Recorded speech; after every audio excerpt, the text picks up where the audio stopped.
ದಕ್ಷಿಣ ಕೊರಿಯಾದ ಗುಮಿಯಲ್ಲಿ ನಡೆದ 26ನೇ Asian athletics ಕೂಟದಲ್ಲಿ ಭಾರತವು ಒಟ್ಟು 24 ಪದಕ ಪಡೆಯಿತು. ಚೀನಾವು 15 ಚಿನ್ನದೊಡನೆ ಮೊದಲ ಸ್ಥಾನವನ್ನು ಪಡೆಯಿತು.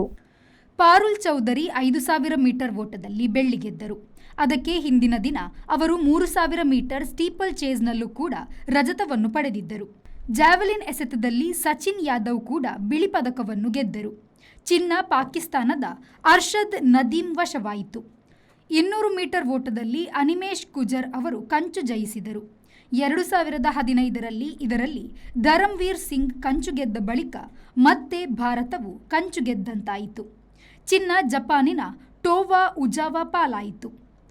ಅಭಿನಯ, ಸ್ನೇಹ, ಶ್ರವಣಿ, ನಂದ, ನಿತ್ಯಾರಿದ್ದ ಹೆಣ್ಣು ಮಕ್ಕಳ ತಂಡವು 4x400 ಮೀಟರ್ ರಿಲೆಯಲ್ಲಿ ರಜತ ಕಂಡಿತು. 800 ಮೀಟರ್ ಓಟದಲ್ಲಿ ಪೂಜಾ ಕಂಚು ಹಿಡಿದರು. 400 ಮೀಟರ್ಸ್ ಹರ್ಡಲ್ಸ್ ವಿದ್ಯಾಗೆ ದಕ್ಕಿತ್ತು. ಕೊನೆಯ ದಿನ ಭಾರತ ಬಂಗಾರ ಕಾಣಲಿಲ್ಲ. ಭಾರತ ಕಳೆದ ಬಾರಿ 27 ಪದಕ ಗೆದ್ದಿತ್ತು. ಈ ಬಾರಿ 24 ಎಂದು 3 ಪದಕ ಕಡಿಮೆ ಬಂದಿದೆ. ಆದರೆ ಕಳೆದ ಬಾರಿ 6 ಬಂಗಾರ ಗೆದ್ದಿದ್ದರೆ ಈ ಬಾರಿ 8 ಚಿನ್ನ ಎಂದು ಸ್ವರ್ಣಾಧಿಕ ಸಾಧನೆ ಮಾಡಿತು. Bureau report, V4 news, ಗುಮಿ.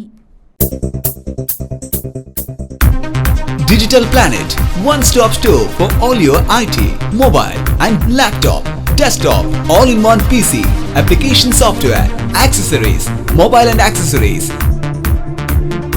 You name it and we have it. We offer in-house sales and service for all your computer needs. Digital Planet, we offer the best rate on mobiles. Visit us today. Digital Planet, Brahma Samaj Complex, Navbharat Circle, Mangalore.